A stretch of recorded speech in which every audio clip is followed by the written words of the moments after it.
I reviewed the IRX a few months ago, and that was a cool pedal, like higher gain, more modern sounding. This is aimed more at kind of like going for that vintage sort of sound. I think the Dirty Shirley and the Twin Sister is what this is based on. Now it differs also in a few ways. So on the IRX you have a sort of crunch channel and a higher gain channel, whereas on the IRD both the channels are identical, so you basically can just set them up as you would like to, whatever suits you. And it does remember if you're using the boost on either channel. So for instance, if you're on channel 1 and you want a sort of just a lighter crunch sort of tone, maybe the gain's here sort of thing, 4 or 5 o'clock, and then this one's going to be your heavier sound and you've got the boost on that. If you're playing with the boost on 2 and you switch back to 1 for maybe a lighter verse part, then you go back to 2, the boost is still going to be on when you go back to 2. So that's quite handy. That was something I noticed straight away. And one thing is, right, you're not going to get cleans out of this particularly well unless you're using lower output single coils. Then you really are just going to get a little bit of crunch on your tone. That's just the way it is. But you're probably not buying this for cleans anyway, right?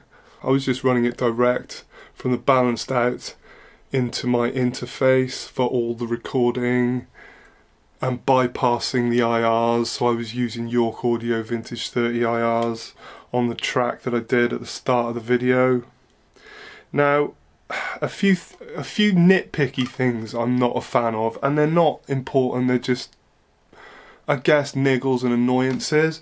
Number one, right, there's no on-off switch on this, okay? Now, that you plug it in and it instantly comes on.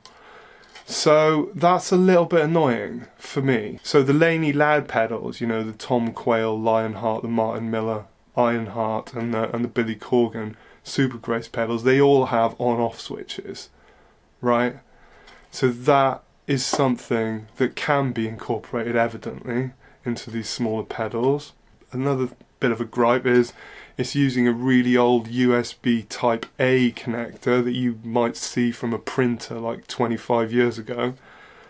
Now, it's fine because it comes with a cable, right? But if you're buying this used and it doesn't come with a cable, or your cable gets lost, you're not likely to have one of those lying around particularly well. Like, everyone has a USB-C cable in their house, right? Everyone's phone, even Apple now, charges with USB-C, so you're fine. I don't know about you, but I find the EQ's back to front on this. So the treble is here, the middle's here, and the bass is here. Now on every other single amp I've ever played, the treble is here, the middle's here, and the bass is here. So it's like the bass and the treble are the wrong way round. So when I'm not thinking and I just want to change the dial, I instantly go for the treble and oh look, it's the bass. That is fucking annoying, sorry, but it is. I guess, you know, what I said, little gripes. The sound of the thing is great. The onboard IRs are okay. But, you know, York Audio, for me, are like way above any other IRs, so everything sounds better as soon as I start using those. But these are definitely usable IRs. Another thing to be aware of, this is just the preamp. I was using this as my main amp on my board just to test it out. Now, this doesn't have a power amp, whereas something like a Laney loud pedal has a power amp built in, right? They're real full amps. So the difference would be, if with the Laney loud pedals, you can plug those straight into passive cabs, one that you might already have, right? And it will work fine. You cannot do that with this. You need a power amp or one of the FR cabs. Okay, it can go, you know, it's designed to go direct into a PC via an audio interface or direct into a desk. I tried this direct in, it sounds great. Now I was planning, if I'd kept it, to buy the Mua Mini power amp and just fix that under my board, and then because I've got a passive cab here, I don't want to have to buy an an FR cab, you know, as well. So yeah, when I'm after saying it all back, right, I feel like there's more negatives than positives. It definitely isn't, because the negatives are all gripe. There's nothing fundamentally wrong with this pedal. It's just I feel like they should really fix those things. Let's have an on-off switch, right? Come on, man. Let's have a USB-C connector. I mean, surely that's kind of self-explanatory. And let's have the EQ the right way round. Those are the only things I would change on this. The rest of it's great. I got a phenomenal deal on this on eBay. I was the only bidder on an auction, paid £219 for this. So just to show you, if there's a lot of these for sale on eBay or Reverb at any one time, you're likely to get a deal on this under 250 quid. At that sort of price, if you're using it as your standalone amp, it's a great deal, right? If you're using this as a pedal or something, now that I just can't see the point of using this into an amp as a pedal. That doesn't work in my brain.